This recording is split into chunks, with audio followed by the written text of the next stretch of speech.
Hello welcome back to Bios Thought. कैसे हैं सब लोग? I hope you are all doing great today, right? And I hope ये series सबको पसंद आ रही है। ठीक है, there's any questions, any doubts, you can always comment in the sections. Okay, don't worry about it. कोई भी डाउट है you can always ask me. ठीक है, and make sure to give your answers as and when possible. Alright, so चलो आगे बढ़ते हैं आज. So we'll be talking about the further parts of your digestive system of your alimentary canal. Last class में हमने stomach discuss किया था, talked about the digestion of the food in your mouth and in your stomach, right? आज हम discuss करेंगे small intestine के बारे में. Alright, and we will be talking about your large intestine as well. ठीक है, ऑब्वियसली इसके साथ साथ हम थोड़ा बहुत आपके एक्सेसरी ग्लैंड्स को भी टच करेंगे. So let's talk about this. So here we'll be talking about the small intestine, the large intestine, and then we have the accessory gland. So let's get into this right away. So जब भी हम बात करते हैं देखो small intestine की, सबसे पहले अब एक चीज़ तुमको याद होगी, हमने लास्ट क्लास में डिस्कस किया था कि जब स्टमक एंड होता है पाइलोरस पार्ट पे, उसके बाद वो ज्वाइन करता है टू द स्मॉल इंटेस्टाइन का main part, that is your duodenum right here, है ना. तो इन दोनों के बीच में एक स्फिंक्टर प्रेजेंट होता है. कौन सा स्फिंक्टर होता है? यहीं पे क्या था वो था पाइलोरिक स्फिंक्टर. ठीक है, ये याद रखना है ये स्फिंक्टर्स के नाम. This is important. फाइन. तो अब जब हम बात करते हैं स्मॉल इंटेस्टाइन की, ये भी 3 सेक्शंस में बटा हुआ है, that is duodenum, jejunum and ileum, as you can see on your screen. ठीक है, ड्यूडेनम आपका जो होता है दिस पार्ट ड्यूडेनम. ठीक है, ये आपका थोड़ा सा सी शेप्ड एरिया है. ठीक है, सी शेप्ड रीजन है. जेजुनम जो होता है जेजुनम, ठीक है, this is like highly coiled. ठीक है, हाईली कॉइल्ड है और सबसे लंबा पार्ट भी ये है. ठीक है, I mean sorry, highly coiled है एंड इट इज़ लॉन्ग. ठीक है, इट इज़ लॉन्ग, लेकिन हाईली लॉन्ग नहीं होगा, ये नहीं कह सकते. It is long. लो जो हाईली लॉन्ग हो या फिर लॉन्गेस्ट पोर्शन जो आपका होगा, that would be the ilium part, that is the last part. ठीक है, सो this is also quite coiled, you can say more coiled than jejunum. Okay, so this is also coiled in nature and this is the longest part. Fine. ठीक है, अब जब हम बात करते हैं आपके वॉल्स की इंटेस्टाइन की, तो इंटेस्टाइन की जो वॉल्स है बहुत थिन लेयर्स की होती हैं. They have longitudinal and circular muscles, ये तुमको याद रखनी है. ठीक है, so the walls are made up of thin longitudinal and circular muscles, है ना. ये लास्ट क्लास में हमने डिस्कस किया था. 4 क्या नाम है लेयर्स होती हैं हमारे वॉल्स में पूरे, उसमें आपके एलिमेंट्री के नाम में. करेक्ट. अब नेक्स्ट बात आती है कि देखो जब हम म्यूकोसा की बात करते हैं, मैंने तुम्हें बताया था म्यूकोसा में कुछ फोल्ड्स होते हैं, है ना. याद है जो स्टमक में थे वो थे रगे, राइट. तो यहाँ पे भी तो प्रेजेंट होंगे. कौन से थे? विलाई. याद आया, है ना. So there are folds. Mucosa has folds which are called as the plicae circulares. ठीक है, यानी कि इसको थोड़ा सा डिफरेंट कलर में लिखते हैं. This is an important point. So your mucosa has certain folds जिसे हम कहते हैं plicae circularis. ठीक है, RES circularis, जिसे हम कहते हैं बेसिकली folds of Kerkring और vulvae conventus. बहुत रियर्ड है, आई नो, मुझसे भी प्रोनाउंस नहीं हो रहा, पर इसको लिख लेना. ठीक है, so you call them as folds of Kerkring, or we call them as volvulae conventus. ठीक है, और इसके साथ साथ प्रेजेंट होते हैं विलाई, ऑफ कोर्स. तो ये जो फोल्ड्स हैं, एक होता है प्लिके सर्कुलरिस और एक विलाई होता है. 2 टाइप के फोल्ड्स प्रेजेंट होते हैं which are present toward the lumen of your intestine. ठीक है, अब ये जो यहाँ पे प्रेजेंट होती हैं एपिथेलियल के ही बने होंगे. ठीक है ना, ऑब्वियस सी बात है. तो एपिथेलियम सेल्स जो होती हैं आपकी विलाई को लाइन अप करती हैं और उसके अंदर माइक्रो विलाई मौजूद होते हैं, जो मैंने आपको लास्ट क्लास में बताया था. That helps in increasing the absorptive surface area, right. अब ये जो इंटेस्टाइनल ग्लैंड्स हैं या फिर जिसे हम क्रिप्स ऑफ लेबरकन कहते हैं, याद है, वो भी मैंने बताया था.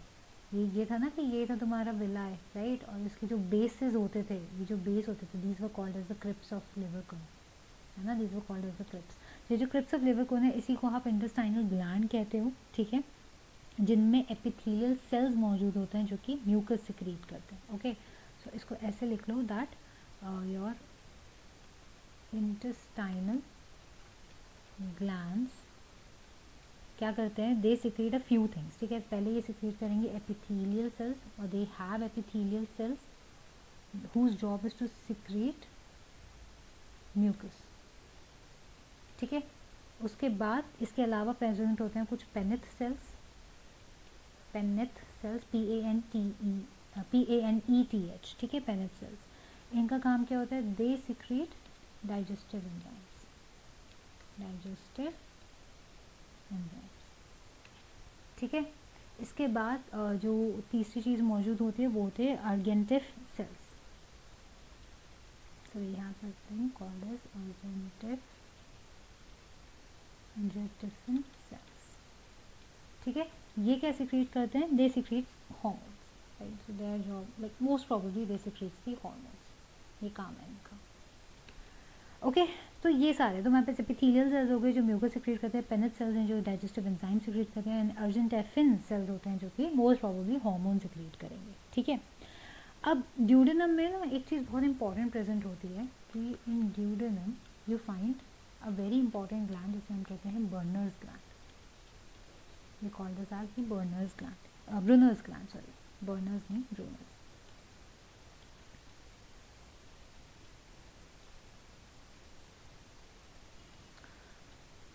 ब्रूनर्स ग्लैंड, ठीक है।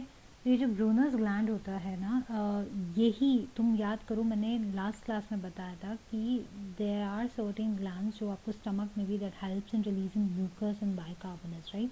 तो ये जो ब्रूनर ग्लैंड है ना ड्यूडेनम में, इसका काम ही ये होता है, ये तुम्हारा सब म्यूकोसा लेयर में प्रेजेंट होता है जो कि हेल्प करता है म्यूकस को सिक्रीट करने में, okay, it helps in secreting the mucus and bicarbonates, bicarbonates, ठीक है। और इन दोनों को काम क्या होता है, लास्ट क्लास में डिस्कस किया था, ल्यूब्रिकेशन का था, है ना, लेकिन इसके साथ में इसका काम ये होता है to help in the neutralization of your acid also. Neutralization क्यों होनी, क्योंकि अब जो खाना यानी कि जो चाइम है, जब वो एक बार स्मॉल इंटेस्टाइन में रिलीज हो जाता है, आ जाता है, उसके बाद उसको एल्कलाइन बनाना ज़रूरी होता है।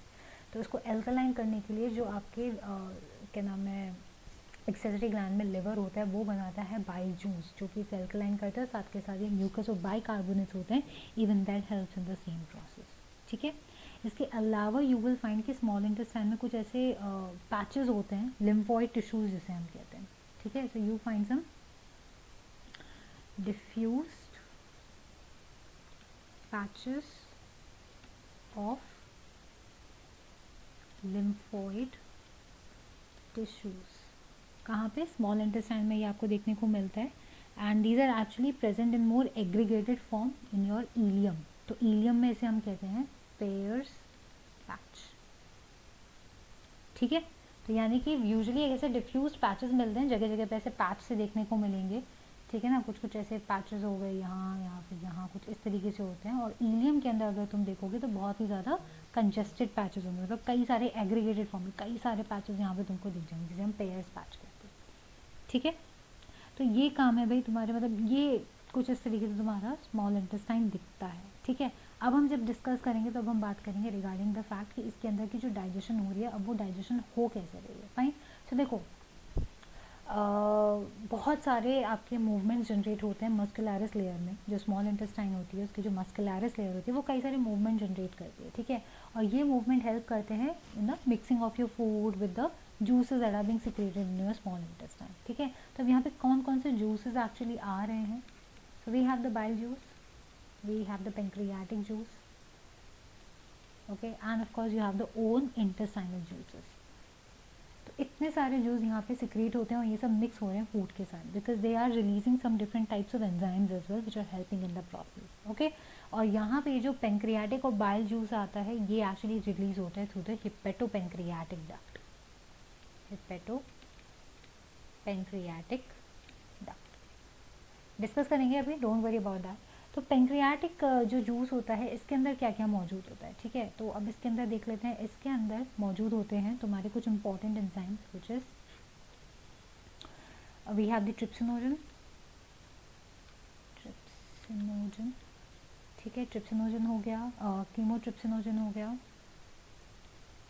ये नोट कर लेना, दीज आर इम्पॉर्टेंट पॉइंट्स, ठीक है। इसके अलावा हो गया प्रोकार्बोक्सी पेप्टिडेज, कार्बोक्सी पेप्टिडेज, बहुत लंबा नाम है ना, आई नो। इसके अलावा हो गया अमाइलेज, स्लाइडरी माइलेज नहीं, ये अलग है, ठीक है, लाइपेजेस, और लास्ट में न्यूक्लियसेस, न्यूक्लियसेस, तो ये सारे एंजाइम्स है जो तुम्हारे पेंक्रियाटिक जूस रिलीज करता है, ठीक है। तो जो ट्रिप्सिन है it is basically activated by a very important you can say enzyme जिसे हम कहते हैं एंटेरोकाइनेज, ठीक है। तो ट्रिप्सिनोजन को एक्टिवेट करने के लिए आपको चाहिए क्या, वी नीड एंटेरोकाइनेज, ठीक है। एंटेरोकाइनेज से वो एक्टिवेट होगा जो कि आपके जो इंटरनल म्यूकोसा लेयर है वहाँ से रिलीज होता है, ठीक है। तो म्यूकोसा से रिलीज हुआ एंटेरोकाइनेज फिर वो ट्रिप्सिनोजन को एक्टिवेट कर देता है, किस में, it activates it into trypsin, ठीक है। इट एक्टिवेट्स इनटू ट्रिप्सिन और यही है जो कि इन टर्न एक्टिवेट करता है बाकी अदर एंजाइम को आपके पेंक्रियाटिक जूस में, ठीक है। अब जब हम बात करते हैं कि बाइल जो रिलीज हो रहा है ड्यूडेनम में, तो उसके अंदर होते हैं कुछ बाइल पिगमेंट्स, इसके अंदर होते हैं कुछ बाइल पिगमेंट्स। वो बाइल पिगमेंट्स के अंदर कौन कौन से हैं वो बेसिकली वो है बिलीरुबिन प्लस बिलीवर्डिन, ठीक है। ये सारे मौजूद होंगे, राइट। इसके अलावा कुछ बाइल सॉल्ट्स होती हैं, बाइल सॉल्ट्स हो गई, ठीक है। तुम्हारे पास अब बाइल सॉल्ट्स में क्या क्या हो गया, बाइकार्बोनेट्स हो गए, सोडियम बाइकार्बोनेट्स हो गए, ठीक है। उसको मैं थोड़ा शॉर्ट में लिख देती हूँ। तो सॉल्ट्स में हो गया सोडियम बाइकार्बोनेट, ठीक है, सोडियम ग्लाइकोलेट, ग्लाइकोलेट, ठीक है। ये सारे टाइप के तुम्हारे पास यहाँ पे इम्पॉर्टेंट सॉल्ट्स हो जाएंगे, ठीक है। इसके अलावा क्या क्या रिलीज हो रहा है, इसके अलावा कोलेस्ट्रॉल भी रिलीज हो रहा है, CHO, कोलेस्ट्रॉल रिलीज हो रहा है, ठीक है। कोलेस्ट्रॉल रिलीज हो रहा है, फॉस्फोलिपिड्स रिलीज हो रहे हैं। सो बेसिकली आपके बाइल जूस में इतनी सारी चीज़ें हैं, बाइल सॉल्ट्स है, बाइल पिगमेंट्स है, कोलेस्ट्रॉल्स हैं, फॉस्फोलिपिड्स, ऑल ऑफ दैट, लेकिन बाइल में कोई एंजाइम नहीं होता, ये याद रखना, there are no enzymes in this. अब बाइल का काम क्या होता है, bile helps in the emulsification of fat, यानी कि this helps in the emulsification of fats. What is this now, emulsification का क्या मतलब है, इमल्सिफिकेशन का सिंपल मतलब है कि बड़ा से फैट ग्लोब्यूल है उसको छोटे छोटे फैट ग्लोब्यूल्स में तोड़ देना, इसको कहते हैं एमल्सिफिकेशन, ठीक है। Breaking down of big fat molecules into more smaller micelles, that is it, fine. एक चीज़ और याद रखते हैं कि जो बाइल होता है this also helps in activation of your lipase, ठीक है। लाइपेसेस को एक्टिवेट करने के लिए भी बहुत ज़रूरी है, it helps in activation also, activates lipases, ठीक है। अब जो इंटेस्टाइनल होता है आपका, मतलब इंटेस्टाइन की जो म्यूकोसल लेयर होती है उसमें गॉबलेट सेल्स होते हैं, वो म्यूकस भी सिक्रेट करेगी, मैंने पहले भी बताया, ठीक है। तो ये जो सिक्रीशन होता है ना आपके ब्रश बॉर्डर सेल्स के, यानी कि जो क्रिप्स ऑफ लिबरकुन है, ठीक है, यानी कि जो क्रिप्स ऑफ लिबरकुन है, यानी कि इंटेस्टाइनल ग्लैंड जो उसे ब्रश बॉर्डर सेल्स भी कहा जाता है, ठीक है। मतलब बहुत सारे नाम हो गए भाई, है ना। ओहो ये आ गया चलो कोई नहीं, ठीक है। तो क्रिप्स ऑफ लिबरकुन में आपका बेसिकली कई सारी चीज़ें सिक्रेट हो रही हैं, ठीक है। ये आपकी म्यूकोसा में प्रेजेंट होता है and along with the secretions of the goblet cell they also constitute the secretion of your intestinal juices, ठीक है। तो क्रिप्स ऑफ लिबरकुन तुम्हारे गॉबलेट सेल्स ही सिंपली नहीं बना रहे but they also make the intestinal juices as well, जिसे succus entericus भी कहा जाता है, ठीक है। तो यानी कि हमने ये जो यहाँ पे कहाँ गया, हाँ, इंटेस्टाइनल ग्लैंड्स की जो हमने बात करी थी ना विच स्क्रिप्स ऑफ लिबरकुन ओनली, तो ये क्या बना रहा है, ये एक्चुअली बना रहा है साथ के साथ आपका म्यूकस भी सिक्रीट कर रहा है एंड इंटेस्टाइनल जूस भी बना रहा है, और इसी इंटेस्टाइनल जूस को हम कहते हैं क्या, सक्यूस एंटेरिकस, ठीक है, इंटेस्टाइनल जूस का नाम है। Now this intestinal juice contains a variety of enzymes, ठीक है। अब इस intestinal juice के अंदर आपको variety of enzymes मिल जाएंगे, थोड़ा सा different color ले लेते हैं, let's take this one, okay। तो इसके अंदर के जो enzymes होंगे these are basically your maltase, ठीक है, maltase हो गया, डाईपेप्टिडेटेस हो गया, डाईपेप्टिडेसिस हो गया, ठीक है। इसके अलावा लाइपेसेस हो गया एक्सेट्रा, बहुत सारी चीज़ें हो जाती हैं, ठीक है। तो इतने सारे एंजाइम्स ये आपका इंटेस्टाइनल जूस बना रहे हैं, फाइन। और म्यूकस के साथ साथ जो बाइकार्बोनेट्स होते हैं वो पेनक्रियाज से भी निकल के आ रहे हैं, तो वो आपके इंटेस्टाइनल म्यूकोसा को एसिड से बचा के रखता है, ठीक है, क्योंकि एसिडिक काइम आ रहा था ना, तो उससे बचाने में हेल्प करता है और आपके एल्कलाइन मीडियम को बनाने में हेल्प करता है। तो यहाँ पे जो एल्कलाइन मीडियम है that should have a pH range of about 7.8, ठीक है, तो यहाँ पे pH 7.8 से 7.9 तक के अराउंड रहना ज़रूरी है। क्यों? क्योंकि इसी अल्कलाइन रेंज के अंदर ही जितने भी एंजाइम जहाँ पे काम कर रहे हैं वो ढंग से काम कर पाएंगे, वो तभी एक्टिवेट होते हैं हो सकते हैं जब ये एल्कलाइन नेचर में होगा, ये एसिडिक नेचर में एक्टिवेट नहीं हो सकते, ये याद रखना है, ठीक है, क्लियर। तो ये सारी चीज़ें अब हम अगर जैसे डिस्कस करेंगे तो क्या क्या चीज़ कैसे कैसे में बदल रही है। तो सबसे पहले प्रोटीन्स जो हैं तुम्हारे, प्रोटीएसेस जो हैं और पेप्टोन्स जो है ना, प्रोटीएसेस और पेप्टोन्स तो स्टमक से भी आ रहे थे, कुछ प्रोटीन्स अभी भी नहीं चेंज हुए थे वो भी आ रहे हैं। तो ये जो सारे हैं ये सब के सब आपको जैसे ही इंटेस्टाइन में टाइम रीच करते हैं they start to act upon it, ठीक है। तो कैसे एक्ट अपॉन करेंगे, basically let's say your proteins, proteoses and peptones, इन सब के ऊपर आपके ये सारे एंजाइम्स एक्ट करेंगे, ठीक है। You will have your trypsin हो गया, कीमोट्रिप्सिन हो गया, ठीक है, कीमोट्रिप्सिन हो गया, कार्बोक्सी पेप्टिडेज हो गया, ये सारे एक्ट करेंगे and they will change them into dipeptides, ठीक है, इन्हें डाइपेप्टाइड्स में बदल दिया, ऑलराइट।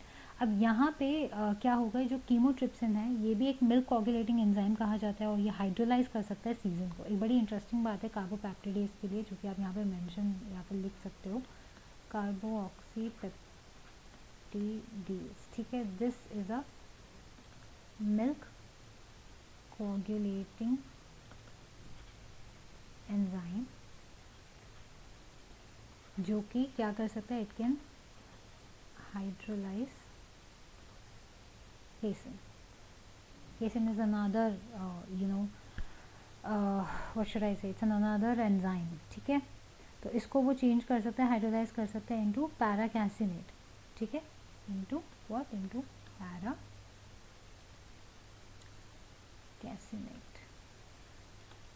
फाइन, ओके, जो कि क्या करेगा, ये कोगुलेट कर देगा टू फॉर्म कैल्शियम पैराकैसिनेट। तो ये दूध को कोगुलेट कर देता है टू फॉर्म कैल्शियम पैराकैसिनेट, क्लियर। पर उसके बाद जो तुम्हारा कार्बोहाइड्रेट्स है, अब यहाँ पे पॉलीसेक्राइड्स भी चेंज होंगे, है ना। तो जो कार्बोहाइड्रेट्स होते हैं, alright, polysaccharides, they are changing into what, they are changing into disaccharides. किसकी बदौलत हो रहे हैं ये, कोई आइडिया, कौन से यहाँ पे एंजाइम्स हेल्प कर रहे हैं, saccharides. So this is basically your amylase, ठीक है, अमाइलेज यहाँ पे काम कर रहा है, अमाइलेज, फाइन, ओके। कार्बोहाइड्रेट्स हो गए, प्रोटीन्स हो गए, अब आ रही आती है जैसे फैट्स की। तो फैट्स भी यहाँ पे ब्रोकन डाउन होते हैं, so fats gets broken down into fatty acids plus glycerol, किसकी बदौलत, लाइपेज की वजह से, ठीक है, with the help of lipases ये ऐसे जल के आगे चेंज हो जाते हैं। और जो न्यूक्लिक एसिड्स हैं वो भी तुम्हारे पेंक्रियाटिक जूस के न्यूक्लियसेस की वजह से चेंज हो रहे हैं, ठीक है। तो अगर मैं यहाँ पे, चलो यहाँ साइड में लिख लेते हैं, let's change the colour a little. तो जो न्यूक्लिक एसिड्स हैं, okay, they finally get converted into nucleosides. ये पहले न्यूक्लियोटाइड्स में बदलेंगे, न्यूक्लियोटाइड्स में बदलेंगे और ये फर्दर फिर न्यूक्लियोसाइड्स में बदलते हैं, ऑलराइट। तो ये किसकी बदौलत हो रहा है, this is happening because of nucleosis. I hope ये यहाँ तक चीज़ें सबको क्लियर हो रही है, ठीक है। तो जितने भी एंजाइम तुमको स्यूकस एंट्रिकस में मिल रहे हैं, यानी कि इंटेस्टाइनल जूस में कर रहे हैं, वो सारे के सारे एंड प्रोडक्ट पे एक्ट करेंगे, ठीक है। यानी कि जो पेनक्रियाज से जूस आया, जो बाइल से जूस आया, इन लोगों ने जितना एक्ट करना था वो सब करा। ये अभी तक पेनक्रियाटिक जूसेस काम कर रहे हैं, जो अभी हमने बात करी है ना, trypsin, chymotrypsin, carboxy peptidase, proteins पे एक्ट कर रहे हैं, पॉलीसेक्राइड पे माइलेज कर रहा है, न्यूक्लिक एसिड्स में न्यूक्लियसेस कर रहे हैं, these are all your pancreatic enzyme. अब इसके बाद जो भी हमको चीज़ें मिलती हैं, fine, for example you got your disaccharides, you have your dipeptides, you have all of these things. ये जो फैट्स भी हैं, ये फैटी एसिड्स और ग्लिसरॉल भी पूरी तरीके से नहीं बनेगा, ये एक्चुअली चेंज होगा आपका इनटू, इसको चेंज कर लेना, ठीक है, this will actually turn into diglycerides,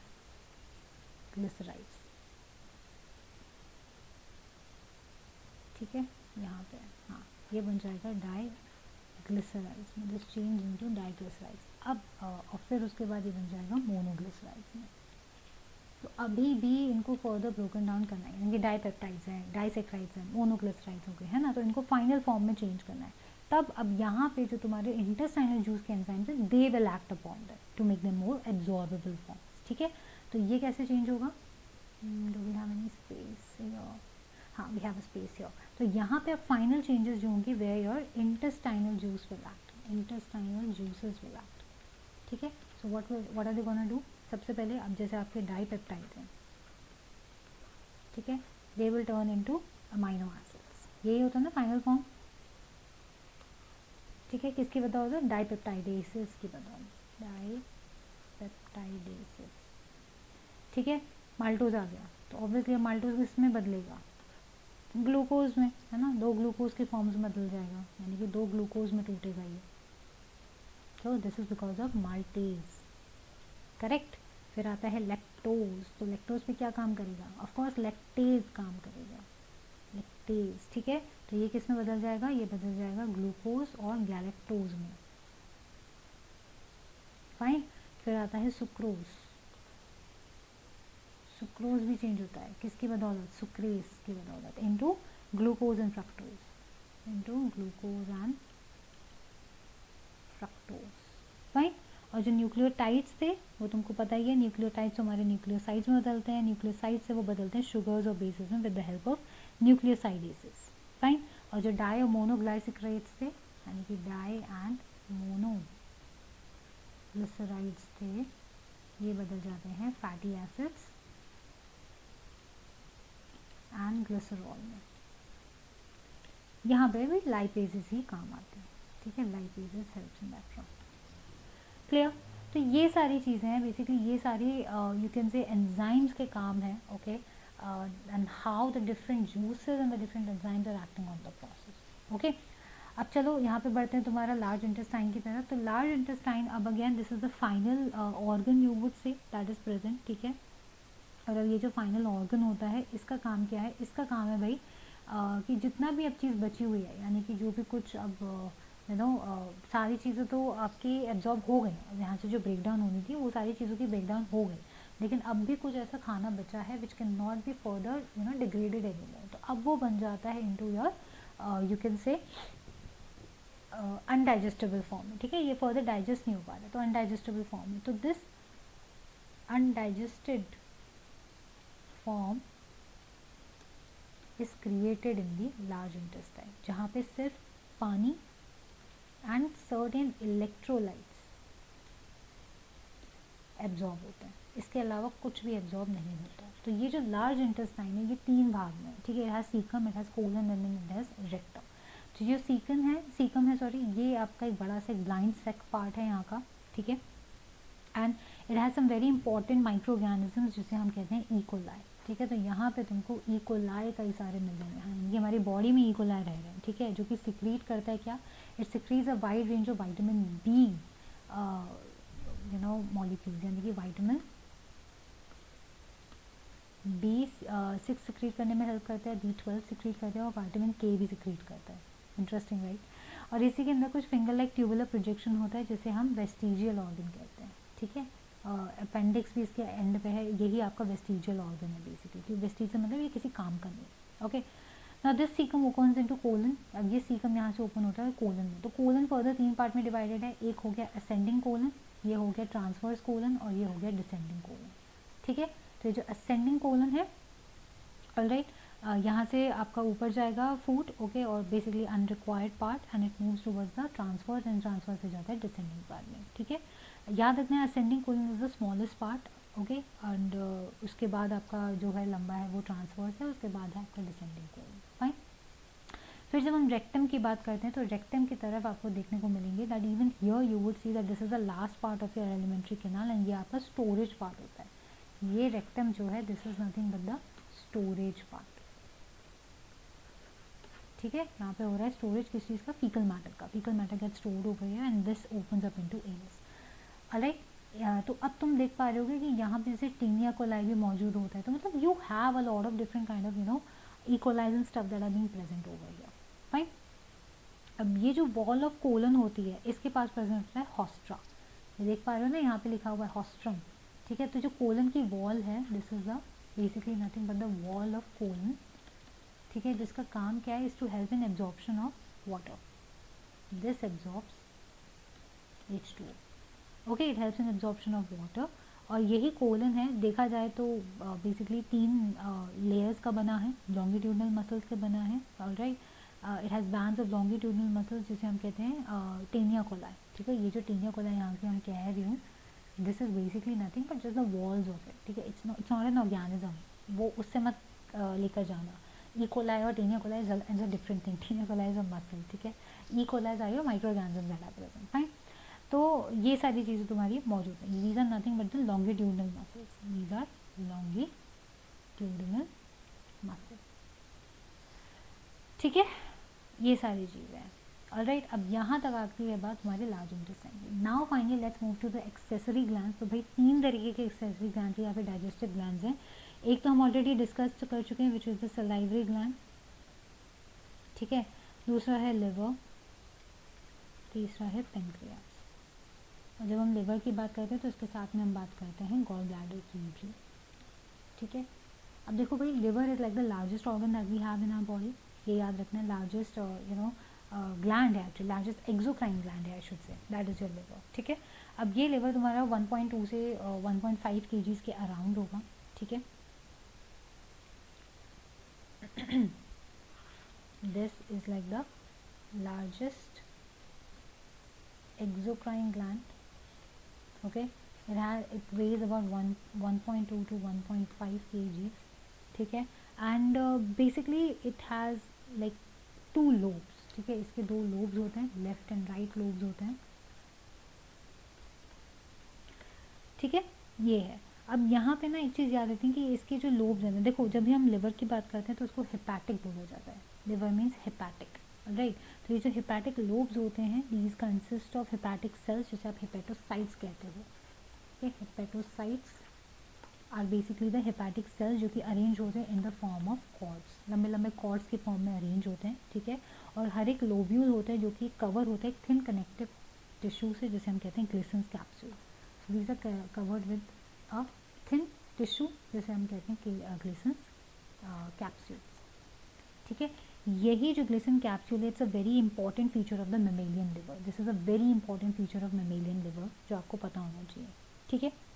अब ये जो आपके मेमेलियन लिवर है, इसके अंदर कफर सेल्स भी होते हैं, ठीक है, also consist of Kupffer cells. ये कफर सेल्स जो होते हैं ये फेगोसाइटिक सेल्स होते हैं, यानी कि they actually eat worn out RBC, WBC, platelets et cetera, इन सबको खाने में काम आते हैं, ठीक है, खा के यानी फेंकने के लिए, फाइन, ये सब होता है। सो worn out सेल है, फेगोसाइटिक सेल्स का मतलब ये होता है that they are worn out। So this is how your kind of your internal liver looks like, ठीक है।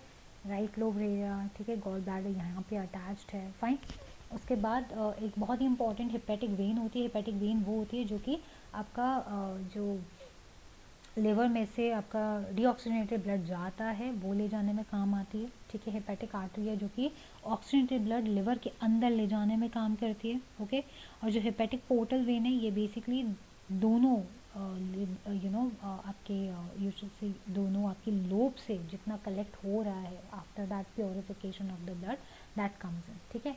तो ये भी हेपेटिक वेन जो है और हेपेटिक पोर्टल वेन जो है ये भी बहुत ही तरीके से डिवाइडेड होती है, ठीक है। जैसे तुम देख रहे हो राइट हेपेटिक वेन है, मिडिल हेपेटिक है, लेफ्ट हेपेटिक है, ठीक है। तो काफ़ी सारे मतलब जो वेन्स एंड आर्टरीज हैं वही लिवर के अंदर ज़्यादा बाइफरकेट हो जाती है, मल्टीपल उसमें चेंज हो जाती है, जैसे आप मल्टीपली राइट या लेफ्ट इस तरीके से आप कहते हो, लेकिन इन सब की मेन होती है जो यहाँ से बाहर निकल के आती है, that is hepatic portal vein, fine. और एक होता है कॉमन बाइल डक्ट, तो ये जो कॉमन बाइल डक्ट है ये बाइल डक्ट बेसिकली आ रहा है तुम्हारा लिवर से कनेक्ट कर रहा है और जो तुम्हारे गॉल ब्लैडर को कनेक्ट करते हुए आ रहा है, तो उन दोनों को कनेक्शन में ला रहा है कॉमन बाइल, ठीक है, ये है, फाइन। तो आगे चलते हैं, थोड़ा सा इसको और डिटेल में देखेंगे। अब तुम अगर ध्यान से देखोगे कि ये तुम्हारा क्रॉस सेक्शन है, मतलब लिवर का एक लोब्यूल है, ट्रांसवर्स सेक्शन है ये उसका, ठीक है, ये कुछ इस तरीके से दिखता है। तो जो अंदर का तुम्हारा बाइल डक्ट होता है ना वो कनेक्ट होते हैं, तो मतलब जो अंदर के 2 लोब्यूल्स हैं वो कनेक्ट हो रहे हैं through your interlobular bile duct, यानी कि lobules are connected by interlobular bile duct, यानी कि लेफ्ट एंड राइट जो डक्ट है तुम्हारा, लेफ्ट एंड राइट जो तुम्हारा एक्चुअली वो है क्या नाम है, लोब्यूल है, उनको कनेक्ट करता है इंटरलोब्यूलर बाइल डक्ट, ठीक है. And then there is a little space between the two lobules, जिसे हम कहते हैं स्पेस ऑफ डिसे और सिस्मोइड, ठीक है. तो देयर इज इसको यहाँ पे ऐसे लिख लेते हैं, स्पेस ऑफ डिसे, या फिर इसे कह देते हैं सिमसॉइड, sorry सिमसॉइड.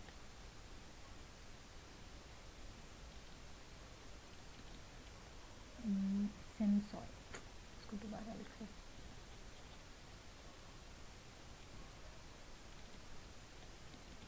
This is nothing but the space between the lobes, ठीक है. between two lobules, basically पूरे lobes नहीं, two lobules की बात हो रही है. हम दोनों लेफ्ट एंड, हम यहाँ पे दोनों लेफ्ट एंड राइट लोब्यूल्स की बात नहीं कर रहे, ये याद रखना, लोब्स की बात नहीं कर रहे, हम लोब्यूल्स की बात कर रहे हैं, मल्टीपल ऑफ इट, ठीक है. अब यहाँ पे एक चीज़ तुमको दिख रही होगी जिसे कहते हैं पोर्टल ट्रायड, है ना. ये जो पोर्टल ट्रायड होता है, this is actually present between the lobules, ठीक है. एंड ये आपका एक क्या काम करता है, this kind of helps, like you can say that this is like that particular branch जिसके अंदर काफ़ी सारे आपके यू नो जो भी हमने अभी तक वेसल्स के बारे में डिस्कस करा वो सब अटैच्ड होते हैं, ठीक है. तो जैसे हेपेटिक आर्टरी है, इसके अलावा हेपेटोपोर्टल वेन्स हैं, ओके, और इंटरलोब्यूलर बाइल डक्ट हैं, ये तीन चीज़ें हैं. तो वो जो तीन चीज़ें हैं वो मिला के इसको हम पोर्टल ट्रायड कहते हैं. तीन चीज़ें हैं ना, तो वो तीन चीज़ें कौन सी हैं, ठीक है, पोर्टल ट्रायड. तो इसमें मौजूद होता है तुम्हारा हेपेटिक आर्टरी, ठीक है. फिर आता है हेपेटोपोर्टल वेन, और फाइनली जो आपके पास होते हैं इंटरलोब्यूलर बाइल डक्ट. इन तीनों को, ये तीनों यहीं पे लगी हुई है ना साथ में, मतलब साथ के साथ, तो इन तीनों को मिला के पोर्टल ट्रायड कहा जाता है, ठीक है. I hope this part is clear. बाकी जो तुम देख पा रहे हो ये तुम्हारे डायरेक्शन ऑफ ब्लड फ्लो होता है कि कहाँ से कौन सी वेन है जिससे कौन सा ब्लड जा रहा है, कौन सा ब्लड अंदर से बाहर आ रहा है, वो सारी चीज़ें यहाँ पे तुम्हारी हैं. तो ज़्यादा डीप में नहीं जाएंगे, बट हाँ this is a whole thing, fine. अब एक चीज़ याद रखनी है कि जो आपके हेपेटिक सेल्स होते हैं वो सिक्रेट करते हैं बाइल जूस को, वो ट्रांसपोर्ट करते हैं this to the gall bladder, किसके थ्रू, हेपेटिक डक्ट्स के through, okay. So gall bladder is all like a very thin muscular sac है, जो बेसिकली उसकी 30 से 50 ml तक की कैपेसिटी रहती है, ओके.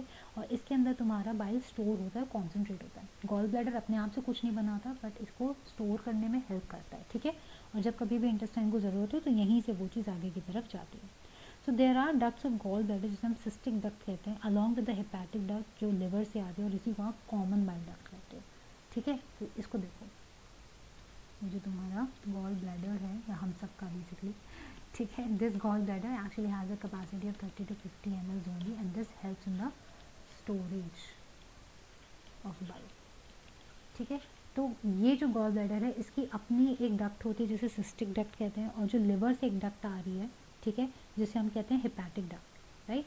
लिवर से आ रही है ना, उसे हम हेपेटिक डक्ट कहते हैं, कॉमन हेपेटिक डक्ट. तो ये जो हेपेटिक डक्ट है और ये सिस्टिक डक्ट है साथ में बनती है, मिलती है और बनाती है कॉमन बाइल डक्ट बनाती है, ठीक है. और यही चीज़ आगे चल के सीधे आपके लिवर में जो है क्या नाम है, बाइल को सिक्रीट करती है, ठीक है. इसके अलावा जब हम बात करते हैं एक और चीज़ की, कि ये जो बाइल डक्ट है उसके साथ साथ अब यहाँ से पेंक्रियाटिक डक्ट भी आ रही है, जो तुम देख रहे हो यहाँ पिक्चर में, है ना. तो ये जो कॉमन बाइल डक्ट होगी और जो पेंक्रियाटिक डक्ट होगी, ये साथ में खुलते हैं इनटू द ड्यूडेनम, और इसी को हम कहते हैं, यहाँ पे जब ये मिल गए तो इसी पार्ट को आप कहते हो क्या, common hepato pancreatic duct. So this is called as common hepatopancreatic duct. Fine. यहीं पे एक स्फिंक्टर भी मौजूद होता है, याद रखना, which is your sphincter of Oddi, sphincter of Oddi, ये बहुत इंपॉर्टेंट हो जाता है स्फिंक्टर, ठीक है. अब यहीं पे तुमको पेंक्रियास भी दिखाई दे रहा है, तो पेंक्रियास का क्या काम है, तुमको देखो ये याद रखना है कि this is a very compound gland that we have because it is exocrine and endocrine both in nature, ठीक है. अब यहाँ पे जब हम बात करते हैं इस ग्लैंड की, तो ये एक ऐसी, देखो इलोंगेटेड सा है, लंबा सा है ना, पेंक्रियास से लंबा सा एक है, थोड़ा सा सी शेप, मतलब आपकी जो ड्यूडेनम है उसी से अटैच्ड है, उसके सी शेप पार्ट से ही अटैच्ड है ये। एंड इसका जो एक्सोक्राइन पार्ट होता है वो पेंक्रियास का, वो क्या सिक्रिएट करता है, पेंक्रियाटिक जूस सिक्रिएट कर रहा है, जो हमने अभी डिस्कस करे है ना। लेकिन जो एंडोक्राइन पार्ट होता है वो हार्मोन सिक्रिएट करता है, जो कि हो गया तुम्हारा इंसुलिन और ग्लूकेगॉन। ठीक है, पेंक्रियास के भी दो डक्ट होते हैं। पहला डक्ट होता है डक्ट ऑफ सेंटोरिनी। ठीक है, so it has first one which is called as duct of Santorini. ठीक है, जो कि एक बेसिकली आपका एक्सेसरी या फिर आप कह सकते हैं नॉन फंक्शनिंग ओपनिंग डक्ट है, duct simply open directly into the duodenum. और दूसरा होता है डक्ट ऑफ वर्सम, दूसरा होता है डक्ट ऑफ वर्सम। ठीक है, ये फंक्शन है, ये कंबाइन करता है with bile duct to form the hepatopancreatic, है ना। तो ये आपका नॉन फंक्शनल है एंड ये वाला फंक्शनल है। यही है जो तुम्हारा क्या नाम है, ये कॉमन बाइल डक्ट के साथ, ये वाला जो जार है ना, ये डक्ट ऑफ वर्सम ही है, जो कि कॉमन बाइल डक्ट के साथ मिलके क्या बनाता है, कॉमन हेपेटोपेंक्रियाटिक डक्ट। ठीक है, and this was your accessory class. So I hope all of this part is clear to everyone today. कुछ भी डाउट हो, कोई भी कंफ्यूजन हो, you can always let me know, like I said in every session, fine. And इसके बाद हमारे पास थोड़ी और एक दो चीज़ें रह जाती हैं that will discuss. Basically we have to talk about the hormonal control of digestion, कि किस तरीके से हो रहा है। इसके बाद हम ये भी डिस्कस करेंगे कि जो आपका एब्जॉर्प्शन प्रोसेस है, उसके बाद एसिमिलेशन है और इजेशन है, वो सारी चीज़ें हैं, right. So will talk about all of that as well in detail. So that will be all done in the next class. So that's it for today, everyone. Hope you enjoyed. Until the next time we meet, please take care of yourself. Okay, have a great day ahead.